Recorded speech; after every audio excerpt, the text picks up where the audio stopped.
हरे हरे कृष्ण। कृष्णा। हरे कृष्णा प्रभु।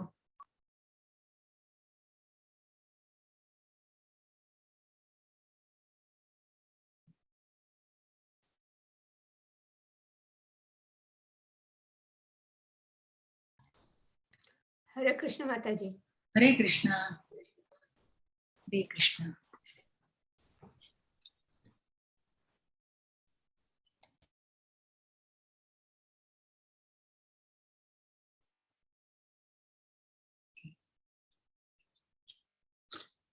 સરસ ઇસ્કોન સંપ્રદાયનું ભજન છે.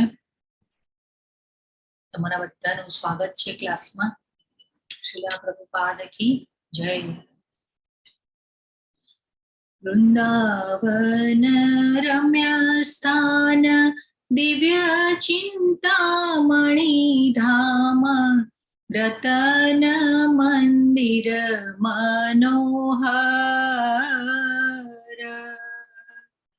વૃંદાવન રમ્ય સ્થાન દિવ્ય ચિંતામણિ ધામ રતન મંદિર મનોહર.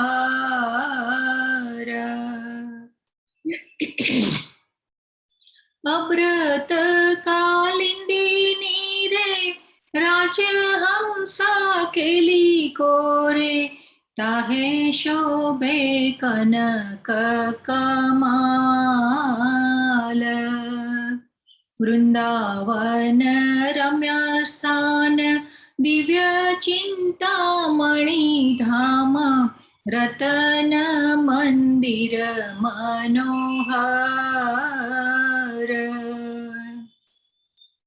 તાર મધ્યે હેમપીઠ અષ્ટાદલે બેષ્ટિત અષ્ટાદલે પ્રધાન નાયિકા. તાર મધ્યે રત્નાસને બસિયા છે દુઈ જને શ્યામ સંગે સુંદરી રાધિકા. વૃંદાવન રમ્ય સ્થાન દિવ્ય ચિંતામણિ ધામ રતન મંદિર મનોહર. ઓરૂપ લાવણ્ય રાશિ અમિયા પરિચય ખાસી હાસ્ય પરિહાસ સંભાષણે. નરોત્તમ દાસ કોએ નિત્ય લીલા સુખ મોએ સદાઈ સ્ફુરક મોર મને. વૃંદાવન રમ્ય સ્થાન દિવ્ય ચિંતામણિ ધામ રતન મંદિર મનોહર. હરે કૃષ્ણ કૃષ્ણ કૃષ્ણ હરે હરે હરે રામ રામ રામ હરે હરે. હરે કૃષ્ણ બધાને. હરે કૃષ્ણ. હરે કૃષ્ણ. હરે કૃષ્ણ. હરે કૃષ્ણ. ખૂબ સરસ ભજન. આ વૃંદાવન ધામ માટેનું ભજન હતું અને નરોત્તમ દાસ આચાર્યએ લખેલું છે ઇસ્કોનનું ભજન. ખૂબ સરસ ભજન હતું. બહુ ફાઇન. મારું એકદમ ગમતું ભજન છે. આપણે આ વૃંદાવન ધામની અત્યારે યાત્રા કરી રહ્યા છીએ તો ખૂબ સરસ. આપણે આ જે ષડ ગોસ્વામીઓ છે એમને વૃંદાવનને ઊભું કરેલું છે અને આપણે અત્યારે એમની યાત્રા કરી રહ્યા છે વૃંદાવન ધામની. તો આવા વૃંદાવન ધામ માટે ભજન હતું. અને આપણા શ્રીલા પ્રભુપાદ છે બેંગોલી કમ્યુનિટીથી હતા એટલે બધા શબ્દો જે હોય છે એ બેંગોલી હોય છે તો પણ આપણને સમજાય એવા શબ્દો હોય છે અને મીઠું લાગતા હોય છે ભજન. ઓકે ચાલો. તો આપણે માતાજી મેં મિસ કર્યું. કયું ભજન આપણે ગાયું? વૃંદાવન રમ્ય સ્થાન દિવ્ય ચિંતામણિ ધામ. અચ્છા અચ્છા, અમે રેકોર્ડેડ છે, લાઈવ કર્યું હતું. યસ કરેલું છે માતાજી, એટલે તમે સાંભળજો. બહુ સરસ, મેં મિસ હા. કર્યું માતાજી. નો પ્રોબ્લેમ, કઈ વાંધો નહીં. ઓકે, આપણે શરૂઆત કરીએ, મંગલતાને વધાવીએ અને શરૂઆત કરીએ આપણે.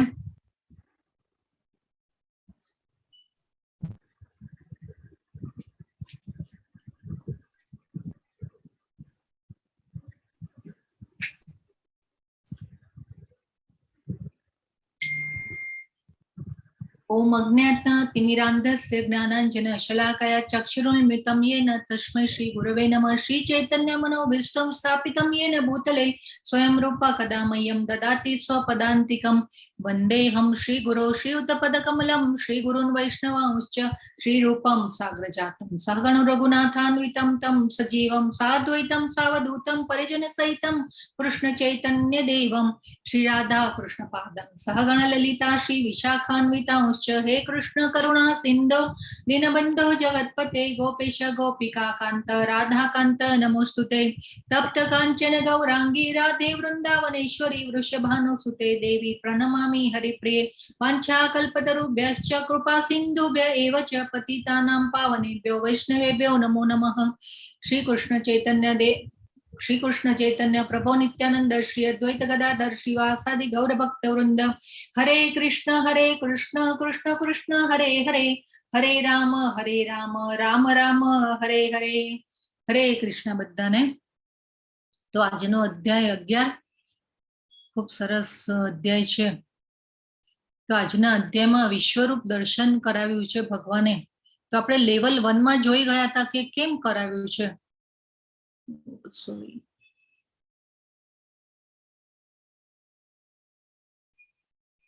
અધ્યાય 11. તો ભગવાનના ચરણોમાં વંદન કરી અને આપણે આગળ વધીએ.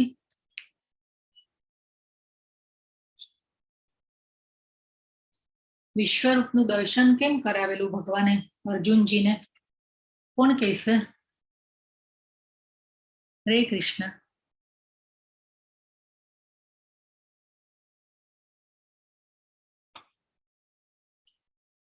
સોનલ માતાજી, વિશ્વરૂપનું દર્શન કેમ કરાવ્યું છે ભગવાને અર્જુનજીને? ઓકે, ચાલો, આપણે 3 કારણો જોયા હતા વિશ્વરૂપના દર્શનના. કે એક તો અર્જુનના વિશ્વાસને વધારવા માટે, એ પછી કે સામાન્ય મનુષ્ય અને દેવતાઓ માટે પણ એક બેન્ચમાર્ક સેટ કરવાનો હતો ભગવાને. અર્જુનજીએ એના માટે જ ભગવાનને કહ્યું વિશ્વરૂપ બતાવો, કે આગળ ભવિષ્યમાં બધા ઊભા થાય કે ભાઈ હું ભગવાન છું, તો કોઈને કહી શકાય કે ભાઈ વિશ્વરૂપ બતાવો, તમે ભગવાન છો તો. અને ભગવાને બતાવ્યું કે ભાઈ આ બધા ભવિષ્ય બતાવ્યું હતું અર્જુનજીને, કે ભાઈ આ તો બધું યુદ્ધ જે છે એ તો નિમિત્ત માત્ર છે. તું લડ, ઊભો થા, ઉઠ અને લડ. તો આજનો ખૂબ સરસ અધ્યાય જે છે, તો અધ્યાય 10 માં આપણે ભગવાને કહ્યું હતું કે ભૌતિક અને આધ્યાત્મિક જે વિશ્વ જે છે એનું મૂળ સ્તોત્ર હું જ છું. મારામાંથી જ બધું ઉદ્ભવ થયેલું છે અને દેવો મહર્ષિઓ પણ મારી ઉત્પત્તિ કે ઈશ્વર્ય વિશે જાણતા નથી, કેમ કે મૂળ સ્તોત્ર જ હું છું. અને ભગવાને અર્જુનજીની વિનંતીને માન આપી અને ભગવાને એમની વિભૂતિઓનું દર્શન કરાવ્યું હતું. આપણે ઘણી બધી વિભૂતિઓ જોઈ ભગવાનની, અને મુખ્ય સ્વરૂપોનું ભગવાને કીધું હું તને મુખ્ય સ્વરૂપોનું દર્શન કરાવું છું, કેમ કે મારું જે વિશ્વ જે છે પ્રગટ જે છે મારું પ્રાગટ્ય અપાર છે, અનંત છે. તો ભગવાને એમની વિભૂતિઓનું મુખ્ય અર્જુનજીની વિનંતીને માન આપી અને દર્શન કરાવેલું હતું. અને છેલ્લે કહ્યું કે હું સર્વ જગતમાં વ્યાપ્ત છું અને ખાલી મારા અંશ માત્રથી આ સમગ્ર બ્રહ્માંડને વ્યાપી અને ધારણ કરું છું. ભગવાને છેલ્લા 2 શ્લોકમાં એ કહ્યું હતું ભગવાને, કે ખાલી હું મારા દિવ્ય સ્ફુલ્લિંગ વડે હું આ બ્રહ્માંડને ધારણ કરું છું અને મારા ખાલી અંશ મારફત આ બધું જે બ્રહ્માંડનું પાલન પોષણ ને વૈવિધ્ય જે છે એ બધું એના દ્વારા થઈ રહ્યું છે. એટલે એફર્ટલેસ આપણે જોયું હતું કે ભગવાન આ બધું એફર્ટલેસ કરી રહ્યા છે. તો 11મો અધ્યાય ખૂબ સરસ છે. આજના અધ્યાયમાં ભગવાને મુખ્ય સ્વરૂપનું વિભૂતિઓનું વર્ણન તો 10મા અધ્યાયમાં કરી નાખ્યું હતું, અને ભગવાને કહ્યું હતું કે આ જે છેલ્લા 2 શ્લોકમાં ભગવાને કહ્યું કે ભાઈ અમારા અંશ થકી અને મારા એક દિવ્ય સ્ફુલ્લિંગ થકી હું આ બધું હું ચલાવી રહ્યો છું. બ્રહ્માંડનું પાલન પોષણ ધારણ બ્રહ્માંડનું આ ખાલી અંશ દ્વારા કરી રહ્યો છું. એટલા માટે હવે ભગવાને કહ્યું કે આ હું ખાલી અંશ માત્રથી અને કરી રહ્યો છું. ને અર્જુનજીએ વિચાર્યું કે ભાઈ આ ભગવાન તો મારી સામે રથમાં ઊભા છે અને આ બધું મને કહી રહ્યા છે, તો હવે એમને ભગવાનના આ જે ભૌતિક બ્રહ્માંડમાં કેવી રીતે પ્રવેશે છે ભગવાન, એ જોવાની ઈચ્છા કરી. એને ભગવાનને વિનંતી કરી કે તમે મને વિશ્વરૂપ બતાવો. તો આપણે જોઈએ કે હવે ભગવાન શું કહે છે. ભગવાન તૈયાર થઈ જાય છે વિશ્વરૂપ બતાવવા માટે, કેમ કે ભગવાન પણ જાણે છે, કેમ કે પરમાત્મા તરીકે અર્જુનજીના હૃદયમાં પણ રહેલા છે ભગવાન, અને ભગવાન તો સામે હતા, અંતર્યામી છે ભગવાન, ત્રિકાળ જ્ઞાની છે. એટલા માટે ભગવાને પણ અર્જુનજીની ઈચ્છાને માન્ય કરી કે અર્જુનજી ઈચ્છતા હતા, શું ઈચ્છતા હતા એ ભગવાને જાણી લીધું કે કેમ કે અર્જુનજી જે છે સામે ભગવાનનું જે મૂળભૂત રૂપ વ્યક્તિ રૂપ જે છે એને જોઈને તો સંતુષ્ટ થઈ ગયા હતા, પરંતુ આ ભગવાને કહ્યું કે ભાઈ હું ખાલી મારા અંશ થકી જ હું આ બધું ધારણ કરું છું અને આ પાલન પોષણ કરું છું ને એ બધું એફર્ટલેસ કરું છું. એટલે આ બધું અર્જુનજીને પણ જોવાની ઈચ્છા થઈ. એટલે ભગવાન હવે જે વિશ્વરૂપની વિનંતીને માન આપી અને ભગવાન શું કહે છે, હવે પહેલા શ્લોકમાં ભગવાન કહે છે કે અર્જુનનો શ્લોક છે. અર્જુનજી પૂછે છે, મદ અનુગ્રહાય પરમમ ગુહ્યમ આધ્યાત્મ સંગીતમ યત્વયોક્તમ વચસ્તેન મોહોયમ વિગતો મમ. અર્જુને કહ્યું, આપે જે અત્યંત ગુહ્ય આધ્યાત્મિક વિષયોનો ઉપદેશ મને આપ્યો છે તે શ્રવણ કરીને હવે મારો મોહ દૂર થઈ ગયો છે. તો અર્જુનજી અહીંયા કહી રહ્યા છે કે આપે જે બધા હવે 1 થી 10 અધ્યાય આપણે જોયા, તો એમાં બધું અલગ કરીને ભગવાને જ્ઞાન આપ્યું અર્જુનજીને. એટલે આ જ્ઞાન કેવું થયું, આધ્યાત્મિક વિષયોનું જ્ઞાન આપ્યું ભગવાને. ખૂબ સરસ ઉપદેશ આપ્યો અર્જુનજીને, અને શ્રવણ કરીને હવે અર્જુનજી કહે છે કે શ્રવણ કરીને હવે મારો મોહ દૂર થઈ ગયો. એટલે શ્રવણમ એટલે સાંભળવું. તો આપણે સાંભળવાનું મહત્વ આગલા અધ્યાયોમાં જોઈ ગયા, અને ધ્યાનથી સાંભળવું, પછી એટેન્ટિવ લિસનિંગ, પછી ઇગ્નોર લિસનિંગ, સિલેક્ટિવ લિસનિંગ, એ બધા પ્રકારો પણ જોયા લિસનિંગના. અને આ રીતે ભગવાન હવે આ અર્જુનજીએ આ શ્લોકમાં 3 વસ્તુઓ કહી કે ભાઈ આધ્યાત્મિક ઉપદેશો કયા કયા છે આપણે એ જાણવાનું, એ પછી મોહ દૂર થયો છે તો એ મોહ કયો છે, અને શ્રવણ કરીને આપણે જે એમને શ્રવણ કર્યું એની આપણે મહત્તા જાણવાની, આપણે જાણી ગયા એ મહત્તા. તો આ આધ્યાત્મિક ઉપદેશો 1 થી 10 અધ્યાયમાં આપણે કયા કયા લીધા, તમને જે પણ યાદ આવે એ બધું કયો. ચલો, હરે કૃષ્ણ. આપણે 1 થી 10 અધ્યાયમાં આપણે શું ભગવાને કેવો આધ્યાત્મિક ઉપદેશ આપ્યો? હરે કૃષ્ણ. મહામંત્રનો જાપ કરવો. હા, બરાબર છે. ઓકે. પહેલું તો કર્મનો આપ્યો, બરાબર. જી. ધ્યાનનો. હા, એ બધા હા, શરીર નથી. બીજા અધ્યાયમાં જ આપણે પહેલો પાઠ એ શીખ્યા હતા કે આપણે શરીર નથી, આત્મા છીએ. બરાબર છે, ખૂબ સરસ. યસ, બીજું કઈ? કૃષ્ણ ભાવના પારાયણમાં રહેવાનું. હા, બરાબર છે. યસ, ખૂબ સરસ. બધા ફાઇન જવાબો આપી રહ્યા છો. મસ્ત. ઓકે. બીજું હજી ચતુશ્લોકી ગીતા પણ આવી હતી 10મા અધ્યાયમાં. કર્મ કરવાના ફળની ચિંતા નહીં કરવાની. યસ, બરાબર છે. બરાબર છે. ઓકે. બીજું કઈ? હજી આપણે ઘણું બધું શીખ્યા 1 થી 10 અધ્યાયમાં. ઓકે. ભગવાનને કોણ વાલું છે? ભગવાનને ભક્ત વાલો છે. યસ, ભક્ત વાલો છે. હા, બરાબર છે. અને બુદ્ધિમાન મનુષ્ય કોને કીધા ભગવાને? બુદ્ધિમાન કોણ છે? ભગવાનની ભક્તિમાં રથ હોય. હા, ઓકે, ખૂબ સરસ. તો ભગવાને બુદ્ધિમાન કોને કયા? આપણી બુદ્ધિમાનની વ્યાખ્યા અલગ છે. આપણે તો એન્જિનિયર બની જાય, ડોક્ટર બની જાય, પીએચડી કરી લે, તો એ બધા બુદ્ધિમાન કહીએ આપણે. પણ ભગવાને તો બુદ્ધિમાન કોને કીધું? કે જે મારી દિવ્ય પ્રકૃતિને જાણી લે છે, એ બુદ્ધિમાન છે.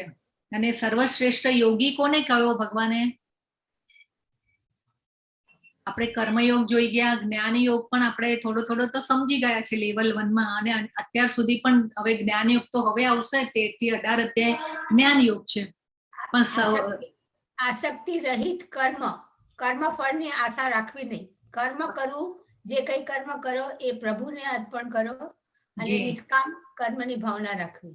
હા, ખૂબ સરસ માતાજી, બધા સરસ આન્સર આપ્યા તમે લોકો. મને પણ આનંદ થયો કે હું બધું તમને સમજાવવામાં થોડીક તો સફળ રહી છું. એટલે પણ હજી મારે પણ ઘણું શીખવાનું છે, આગળ જવાનું છે, આધ્યાત્મિક પ્રગતિમાં આગળ જતા રહેવાનું છે. આપણે બધા સાથે સીડી ચડવાની છે, બરાબર ને? તમે બધા પણ મારાથી ઘણા બધા એવા છે કે વડીલ છે મારા કરતા, અને ઘણું જ્ઞાન લઈને તમે આગળ આવેલા છો, એટલે હું હજી મારે તો ઘણી આગળ સીડી ચડવાની છે. ઓકે, ચાલો. તો ભગવાને આપણને કહ્યું, બીજા અધ્યાયમાં સમજાવી દીધો પહેલો પાઠ કે શરીર નથી, આપણે આત્મા છીએ. એ પછી આપણે ભક્તિ કરવી જોઈએ. અને બીજું પણ એ કીધું કે મને કોણ પ્રિય છે, તો ભગવાનને ભક્ત પ્રિય છે. બુદ્ધિમાન કોણ છે એ પણ ભગવાને કહ્યું. મૂર્ખ લોકો મને શરણે થતા નથી, અને એ પણ ભગવાને બધું સમજાવ્યું. બધા અલગ અલગ પ્રકારના લોકો માટે પણ સમજાવ્યું. પછી મૂઢ લોકો જે છે, મારો હું મનુષ્ય રૂપે પ્રગટ થાઉં છું ત્યારે ઉપહાસ પણ કરે છે, એવું પણ બધા ભગવાને સમજાવ્યું. એટલે કર્મયોગ, જ્ઞાન યોગ બધું જ સમજાવી દીધું ભગવાને. અષ્ટાંગ યોગ પણ સમજાવ્યો. અને ભગવાને કહ્યું કે ભક્તિ યોગ જે છે એ બેસ્ટ છે. સર્વશ્રેષ્ઠ યોગી કોણ છે? તો જે ભક્તિમાં, મારી દિવ્ય પ્રકૃતિમાં લીન રહે છે, અને જે ભગવાનના શરણે આવે છે અને નિરંતર સતત યુક્ત રહે છે આ યોગમાં, એને ભગવાને સર્વશ્રેષ્ઠ યોગી પણ કહ્યો છે. યોગ એટલે શું? હરે કૃષ્ણ. યોગ એટલે ભગવાન સાથેનું જોડાણ. યસ, ખૂબ સરસ માતાજી. તો આખી ભગવદ્ ગીતામાં ભગવાને ભક્ત ઉપર અને ભક્તિ ઉપર, ભક્ત અને ભક્તિ બેની ઉપર ખૂબ જ ભાર મૂક્યો છે. અને ભક્ત હંમેશા વાલો છે ભગવાનને, અને ભક્તિ કરવી જોઈએ તો આપણે પહોંચી શકીશું. ખાલી અંત સમયે જો આખું જીવન ભક્તિ નહીં કરી અને ખાલી ભગવાને કીધું કે ભાઈ અંત સમયે તમે મારું નામ લઈ લેશો તો આપણને ત્યાં ટિકિટ મળી જવાની નથી. ભક્તિ સેવા તો કરવી જ પડશે, નહીં તો પછી આપણે પ્રલય ટાઈમે ભગવાનમાં વિલયના ટાઈમે અંદર રહીશું, પણ પાછા આપણા કર્મોના અનુસાર પાછા આપણને જે જગ્યાએ હતા ત્યાં મૂકવામાં આવશે. એટલે ભક્તિની ડિગ્રી જે છે ને એ હંમેશા જરૂરી છે. ભક્તિની ડિગ્રી હંમેશા આપણી સાથે આવશે. તો ભગવાને જે પણ કહ્યું ને એ બધું આધ્યાત્મિક જ્ઞાન છે. તો ભગવદ્ ગીતાના ભગવાનના મુખેથી બોલાયેલા આ શબ્દો છે. અને આપણે અર્જુનજીએ કીધું કે શ્રવણમ કરીને, તો આપણે પણ આવી રીતે જેમ જેમ ભગવાન, ચલો અર્જુનજીએ તો 45 મિનિટમાં ભગવદ્ ગીતાને સમજી લીધી, પણ આપણને તો છે ને આપણું જીવન પણ ઓછું પડશે એટલું બધું ભગવદ્ ગીતામાં આપણે જ્ઞાન લેવાનું હજી ઘણું બાકી છે. આપણે બહુ આગળ જવાનું છે, અને ભગવાન શું કહેવા મથી રહ્યા છે એ આપણને સમજવાનું છે. ભગવાને ઘણી અપીલ કરી છે. ભગવાને આપણને ભગવદ્ ગીતા આપીને ઘણી અપીલ કરીને આપણને કહ્યું છે કે મારા બાળકો મારી પાસે આવી જાઓ. અર્જુનજીનો કયો મોહ દૂર થયો? અહીં કહી રહ્યા છે કે ભાઈ મોહ દૂર થયો, તો અર્જુનજીનો કયો મોહ દૂર થઈ ગયો છે? કયો મોહ હતો એમને? એ આપણે પહેલા અધ્યાયમાં જ જાણી ગયા હતા. સગાઓને મારવા, પોતાના સગાઓ પ્રત્યેની લાગણી અથવા એને જે પ્રેમ હતો એ મોહ હતો એમને. બરાબર છે, ખૂબ સરસ માતાજી. તો આપણે પહેલા અધ્યાયમાં જાણી ગયા, એમને 5 કારણો પણ આપ્યા હતા આપણને, બરાબર? તો એમની શરીરની ઈચ્છાઓ હતી, ઇન્દ્રિય તૃપ્તિની ઈચ્છાઓ હતી બધી, એટલે એ સકામ કર્મો થયા કહેવાય.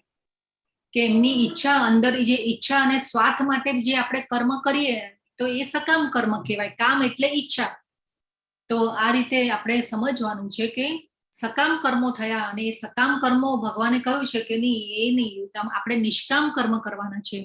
એટલા માટે ભગવાને એ જે અર્જુનજીનો મોહ જે છે એ બધો દૂર થયો, અને આ ભગવાને જે જ્ઞાન આપ્યું એનાથી એમનો આ બધો મોહ દૂર થઈ ગયો. એમને જે કરુણા આવી હતી, કૌટુંબિક પરંપરાઓનું જે વાત કરી હતી એમને, તો એ બધું હવે આ જ્ઞાન લઈ અને એમનો આ બધો મોહ દૂર થઈ ગયો. એમને એ જાણી ગયા કે ભાઈ આ બધી તો મારી શરીરની ઈચ્છાઓ હતી, શરીર માટેની ઈચ્છાઓ હતી, પણ આપણે તો ભગવાને ગુણાતીત જ્ઞાન આપી દીધું આત્માનું, કે આત્મા છીએ આપણે.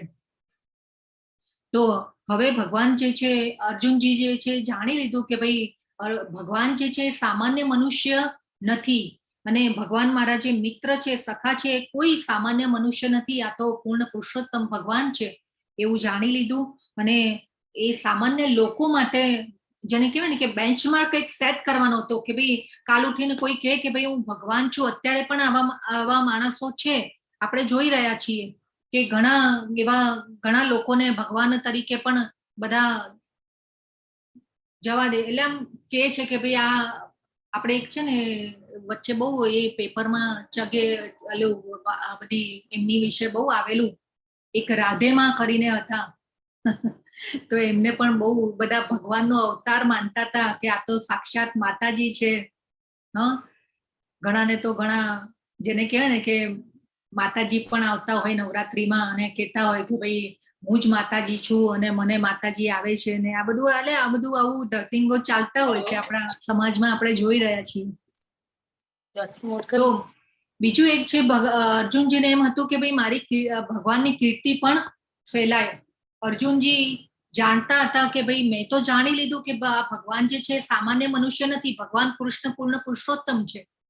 હવે એમને તો જાણી લીધું, પણ અર્જુનજી દીર્ઘદ્રષ્ટા હતા, અને એ દીર્ઘદ્રષ્ટા હોવાને કારણે એ વિચારી શકતા હતા કે ભાઈ મેં તો જાણી લીધું, પણ આગળ ઉઠીને ભવિષ્યમાં સામાન્ય લોકો કેવી રીતે જાણી શકશે ભગવાનને.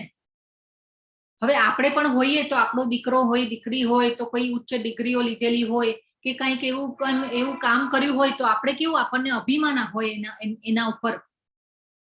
તો આપણે કેવા ચાર માણસો મળે, કોઈકને મળવાનું થાય તો આપણે કહીએ અને એને આપણે બીજાને જણાવીએ કે હા મારી દીકરી આમ, મારો દીકરો આમ. તો આ રીતે એટલે અર્જુનજી પણ ભગવાનને છે ને બધાને સામાન્ય લોકો પણ જાણી શકે ભગવાનને, તો એ રીતે એ ઈચ્છા કરે છે અને ભગવાનને કહી રહ્યા છે કે ભાઈ મને વિશ્વરૂપ બતાવવાની ઈચ્છા વ્યક્ત કરે છે ભગવાન પાસે. અને બીજું છે કે મદ અનુગ્રહાય, આ શ્લોકમાં જે મદ અનુગ્રહાય શબ્દ છે એ ખૂબ ઇમ્પોર્ટન્ટ છે.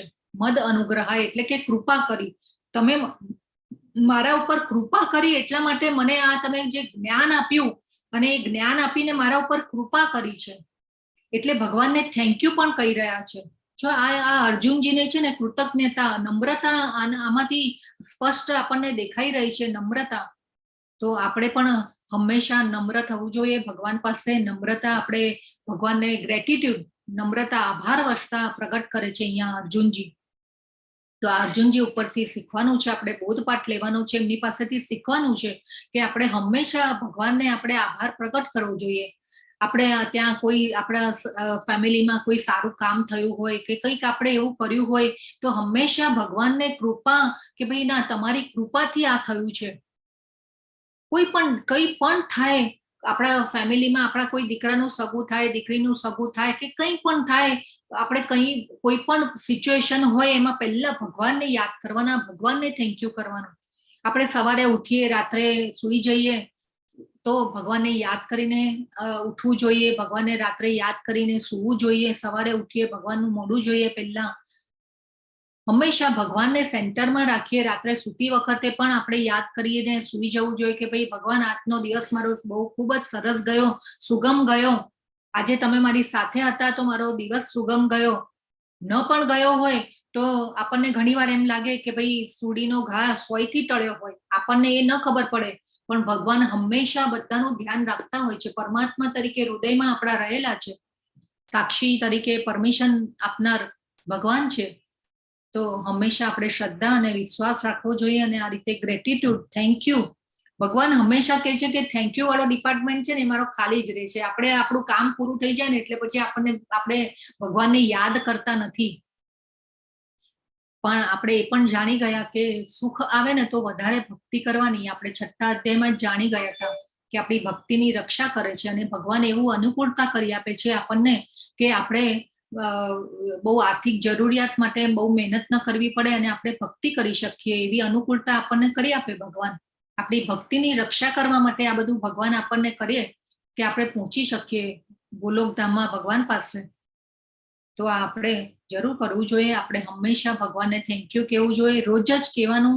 એક પ્રાર્થનાનો એક છે ને 2-4 વાક્યોની પ્રાર્થના જે હોય ને એ રોજની આપણી રેગ્યુલર રાખવાની, કે આપણે રોજ જ કહેવાનું ભગવાનને. રાત્રે સૂતી વખતે, સવારે ઉઠીએ, બહારથી આવીએ ત્યારે પણ આપણે ભગવાનને હંમેશા યાદ કરવાના.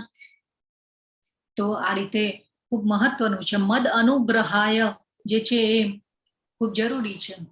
કૃપા કરવાની, ભગવાન હંમેશા આપણી ઉપર કૃપા કરે છે. હે કમળ નયન, મેં આપની પાસેથી જીવ માત્રના ઉત્પત્તિ થતા લય વિશે વિસ્તારપૂર્વક સાંભળ્યું છે અને આપના અક્ષય મહિમાનો પણ અનુભવ કર્યો છે. અહીંયા ભગવાન હે કમળ નયન કરીને સંબોધન કરે છે. કમળ નયન તો સુંદર આંખો વાળા, કમળ જેવી આંખો વાળા કમળ નયન. કમલ પત્રાક્ષ આ શ્લોકમાં ઉલ્લેખ છે. કમલ પત્રાક્ષ કહીને સંબોધન કરે છે ભગવાનને. તો ભગવાને કહ્યું તું બધું સવિસ્તર ભગવાન પાસેથી અર્જુનજી સાંભળી ચુક્યા છે. એમનો મોહ દૂર થઈ ગયા છે એટલે આનંદ વિભોર થઈ ગયા છે અર્જુનજી. અને મોહ દૂર થયો એટલે આનંદમાં આવી અને ભગવાનને કમલ પત્રાક્ષ કહીને સંબોધન કરે છે. અને ભગવાને જાણ્યું તું કે ભગવાને કહ્યું તું કે હું આ જગતની ઉત્પત્તિ અને પ્રલયનો પણ કારણ છું. એટલે અહીંયા ભગવાનને જીવ માત્રના ઉત્પત્તિ તથા લય વિશે વિસ્તારપૂર્વક સાંભળી લીધું ભગવાન પાસેથી. અને ભગવાન એ પણ જાણ્યું એ ભગવાન પાસેથી કે આ ભૌતિક જગત, આ બ્રહ્માંડ આ ભગવાનથી જ આ સર્વ વ્યાપક છે ભગવાન. તે છતાં પણ ભગવાન જે છે એ આનાથી ભૌતિક જગતથી અલિપ્ત રહે છે. એટલે કેવી રીતે કે ભાઈ આ કર્મના બંધનો કે આ ભગવાન ગુણોથી પણ ઉપર છે. 3 ગુણોથી પણ ભગવાન ઉપર છે. એટલે ભગવાન જે છે આ ભૌતિક જગતથી અલિપ્ત રહે છે. ભગવાનને કઈ આ વસ્તુ બધી લાગતી વળગતી નથી. આપણે કમળનું ઉદાહરણ જોઈને આપણે જોયું હતું કે કમળ જે છે એ કમળનું પાન જે છે પાણીથી લેંપાતું નથી. એના ઉપર એક પાણીનું ટીપું પણ પડે ને તો પણ એના ઉપર એક વેક્સ જેવું એવું આવરણ હોય કે એ તરત જ નીકળી જાય. એટલે એના ઉપર પાણી પણ ટકી ન શકે. કમળનું ફૂલ પણ જે હોય ને એના ઉપર પણ આમ એવું લેયર હોય એક આમ વેક્સ જેવું કે આપણે એના ઉપરથી આમ પાણી તરત જ લસરી જાય. એટલે પાણીથી પણ અલિપ્ત રહે. એવી રીતે જ ભગવાન પણ આ ભૌતિક જગતથી અલિપ્ત રહે છે. એટલા માટે કમળનું ઉદાહરણ આપણે જોયું હતું અને ભગવાને એ ઉદાહરણ દ્વારા આપણે શ્લોક પણ છે એ આપણે લેવલ 1 માં પણ જોઈ ગયા છીએ. એટલા માટે અહીંયા ભગવાને અર્જુનજીએ પણ એ જાણ્યું કે ભાઈ આ સર્વ જગત અને આધ્યાત્મિક જગત, ભૌતિક જગત બધાની ઉત્પત્તિ ભગવાનથી જ થાય છે. મૂળ સ્તોત્ર જ ભગવાન છે. પણ ભગવાન જે છે એ આ ભૌતિક જગતથી અલિપ્ત રહે છે. એટલે ભગવાનને કમળ નયન કરીને સંબોધન કરે છે. તો અહીંયા ભગવાન અહીંયા કહે છે હવે જીવ માત્રના ઉત્પત્તિને લય વિશે આપણે કયા ચેપ્ટરમાં જાણ્યું હતું? કોઈને યાદ છે? આપણે વાત થઈ હતી પ્રલય વિશે વાત થઈ હતી. મહાપ્રલય, પછી આપણે મિની પ્રલય પણ એક હોય છે. બ્રહ્માજીનો દિવસ થાય અને રાત થાય ત્યારે પણ મિની પ્રલય હોય. અને જે ભગવાન જે કરે છે, શ્વાસ છોડે છે ને શ્વાસ અંદર લે છે એ મહાપ્રલય કહેવાય. પણ એની અવધિ જે છે એ ખૂબ લાંબી હોય છે. કોઈને યાદ છે કયું ચેપ્ટર હતું? 8 અધ્યાય 9માં. નહીં 8મા અધ્યાયમાં હતું. યસ, 8મા અધ્યાયમાં હતું. ખૂબ સરસ માતાજી. 9મા અધ્યાયમાં ભગવાને વિભૂતિઓનું દર્શન કરાવ્યું છે. અક્ષય મહિમાનું અહીંયા ભગવાન કહે છે, અર્જુનજી કહે છે અક્ષય મહિમાનો પણ અનુભવ કર્યો છે. તો એ 9મા ચેપ્ટરમાં કર્યો છે.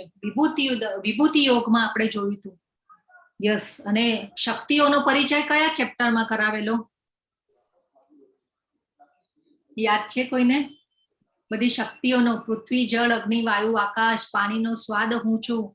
પૃથ્વી, જળ, અગ્નિ, વાયુ, આકાશ મારી ભૌતિક શક્તિઓ છે. મન, બુદ્ધિ અને અહંકાર એ મારી ભૌતિક શક્તિઓ છે. ઓકે, ચલો ચેપ્ટર 7માં હતું એ. 4થા અધ્યાયમાં એમના સ્વરૂપનું દર્શન કરાવ્યું ભગવાને. આપણે રિવિઝન કરીએ ને તો આપણે યાદ રહે. 4થા અધ્યાયમાં સ્વરૂપનું દર્શન કરાવ્યું. એ પછી 7મા અધ્યાયમાં ભગવાને એમની શક્તિઓનો પરિચય કરાવ્યો છે. 9મા અધ્યાયમાં એમની વિભૂતિઓનું દર્શન કરાવ્યું છે. 11મા અધ્યાયમાં વિશ્વરૂપનું દર્શન કરાવ્યું છે. આપણે આ અધ્યાયના નામ દ્વારા છે ને આપણે યાદ રાખી શકીએ. તો 7મો અને 9મો અધ્યાય છે ને એમાં જ્ઞાન આપ્યું છે. એમાં સામે ચાલીને ભગવાને જ્ઞાન આપ્યું છે. કોઈ પ્રશ્નના જવાબ દ્વારા ભગવાને જ્ઞાન આપ્યું નથી. એ ભગવાને સામે અર્જુનજીને કહ્યું છે. તો આ રીતે છે. હવે ભગવાન ત્રીજા શ્લોકમાં કહે છે કે હે પુરુષોત્તમ, હે પરમેશ્વર, અર્જુનજી કહે છે હું આપને સ્વયં આપના જણાવ્યા પ્રમાણેના આપના વાસ્તવિક રૂપને મારી સમક્ષ જોઈ રહ્યો છું, તેમ છતાં આપ આ દ્રશ્ય જગતમાં કેવી રીતે પ્રવેશ્યા છો એ જોવાની મારી ઈચ્છા છે. આપના એ સ્વરૂપના હું દર્શન કરવા ઈચ્છું છું. હવે ભગવાનને કહે છે કે આ દ્રશ્ય જગતમાં આપ કેવી રીતે પ્રવેશ્યા છો. ભગવાને કહ્યું ને કે ભાઈ હું અંશ માત્રથી, આ સ્ફુલ્લિંગ માત્રથી બધું ધારણ કરી રહ્યો છું. એટલે હવે ભગવાન એ અર્જુનજી ઈચ્છા કરે છે કે આ ભગવાન કેવી રીતે, આ તો ભગવાન તો મારી સામે અત્યારે રથમાં છે ને ભગવાન કે છે કે હું આ મારી અંશ રૂપી અને સ્ફુલ્લિંગ રૂપે હું આ દ્રશ્ય જગતને ધારણ કરું છું. દ્રશ્ય જગત એટલે કે આ ભૌતિક બ્રહ્માંડ જે છે એ આખું દ્રશ્ય જગત કહેવાય, કે જેમાં આપણે રહી રહ્યા છીએ. આપણે પૃથ્વી પણ એક ગ્રહ છે અને આ ભૌતિક બ્રહ્માંડમાં આખું જેને કહેવાય ને કે બધા 14 લોક, પછી આપણે નક્ષત્રો પણ બધા આવે અને અલગ અલગ દેવી દેવતાઓના લોક, એ બધું ભૌતિક બ્રહ્માંડમાં આવે. એટલે ભગવાનને અહીંયા કહી રહ્યા છે કે આ દ્રશ્ય જગતમાં તમે કેવી રીતે પ્રવેશ્યા છો એ જોવાની મારી ઈચ્છા છે. અને પછી 4મા શ્લોકમાં ભગવાન કહે છે હે પ્રભુ, હે યોગેશ્વર, જો હું આપને આપના વિશ્વરૂપના દર્શનનો અધિકારી લાગતો હોઉં તો કૃપા કરીને મને આપના એ અનંત વિશ્વરૂપના દર્શન આપો. તો અહીંયા પણ ભગવાને બહુ સરસ અર્જુનજીએ નમ્રતા પાછી પ્રગટ કરી. પહેલા શ્લોકમાં કીધું મદ અનુગ્રહાય, એટલે કે તમે મારા ઉપર કૃપા કરી ત્યારે મને આ જ્ઞાન મળ્યું, એ નમ્રતા પ્રગટ કરી. અહીંયા પણ 4થા શ્લોકમાં ભગવાન કહે છે કે હે યોગેશ્વર. આ પણ એક ખૂબ સરસ સંબોધન કર્યું અર્જુનજીએ. યોગેશ્વર એટલે કે આ યોગના ઈશ્વર. આ ભગવદ્ ગીતાનું જે જ્ઞાન છે ને એ ભગવાને આખો 18 અધ્યાય આપણે સમજી ગયા છીએ લેવલ 1માં. તો આખી જે ભગવદ્ ગીતાનું જ્ઞાન છે એ ભગવાન સાથે આપણે કેવી રીતે જોડાવું એના માટેનું જ્ઞાન છે. અને ભગવાને આ જ્ઞાનને યોગ કીધો છે, એટલે ભગવાનને યોગેશ્વર કીધા. એટલે કે આ યોગના ઈશ્વર. હવે જ્ઞાન લઈ લીધું અર્જુનજીએ અને મોહ દૂર થઈ ગયો, એટલે એ આનંદ વિભોર થઈ ગયા છે. એટલે જો અહીંયા સંબોધન પાછળ બી એક છે ને એક મહત્વ હોય છે એનું. તો અહીંયા યોગના ઈશ્વર કીધા ભગવાનને, કે આ યોગનું જ્ઞાન એમને મળ્યું અને જાણીને એમને ખૂબ આનંદ વિભોર થઈ ગયા અને મોહ દૂર થઈ ગયો એમનો. એટલા માટે એ આનંદ વિભોર થયા છે. કમલપત્રાક્ષ હે યોગેશ્વર કહીને સંબોધન કરે છે. અને અહીંયા નમ્રતા એમને પ્રગટ કરી ફરીથી કે જો હું વિશ્વરૂપ દર્શનનો અધિકારી લાગતો હું તો કૃપા કરીને મને આપના એ અનંત વિશ્વરૂપના દર્શન આપો, ભગવાનને કહ્યું. તો આ રીતે ભગવાનને કહે છે કે જો હું યોગ્ય લાગતો હું ને તો મને આપો. અહીંયા જો અર્જુનજી અને ભગવાનના સંબંધમાં કેટલી મોકળાશ છે કે સામેવાળા ભગવાનને પણ એ કહી રહ્યા છે કે હું અધિકારી લાગતો હું ને તો મને તમે બતાવો. એટલે આ પણ એક શીખવા જેવું છે કે કંઈ ભગવાન પાસે આપણે માંગવું હોય ને તો પણ આપણે ભગવાનને આજીજી કરી અને 2 હાથ જોડી અને ભગવાન પાસે માંગવું જોઈએ અને કહેવું જોઈએ કે ભગવાન મને આ યોગ્ય, મારા થકી આ યોગ્ય મને આ લાગી રહ્યું છે, પરંતુ જો તમને એવું લાગતું હોય કે હું યોગ્ય છું, મારી પાત્રતા છે, તો તમે મને આ આપજો. એટલે ક્યારે ભગવાન પાસે તો માંગવું જ ન જોઈએ. ભગવાનને ખબર હોય છે ઓલવેઝ કે આપણને શું આપવું જોઈએ. અને બધાને પોતપોતાની પાત્રતા અનુસાર, કર્મ અનુસાર ભગવાન આપે છે ફળો. પરંતુ આપણે અહીંયા ભગવાન પાસે કદાચ કોઈક વાર એવા આપણા પ્રશ્નો ઉભા થઈ જાય, આપણે એવી કોઈ મુશ્કેલીમાં હોઈએ અને કંઈક આપણે માંગવું પણ પડે, તો ભગવાન પાસે આ રીતે માંગવું જોઈએ. તો આ ખૂબ જેને કહેવાય ને કે જરૂરી છે. તો ભગવાને કેપેબલ હોવ તો મને આપો એવું કહ્યું છે અર્જુનજીએ. ખૂબ સરસ નમ્રતા પ્રગટ કરી, અહીંયા ગ્રેટિટ્યુડ બતાવ્યો, આભાર વસ્તા પ્રગટ કરી પહેલા શ્લોકમાં. અને આ 4થા શ્લોકમાં એમને પાછું એમની પાત્રતા.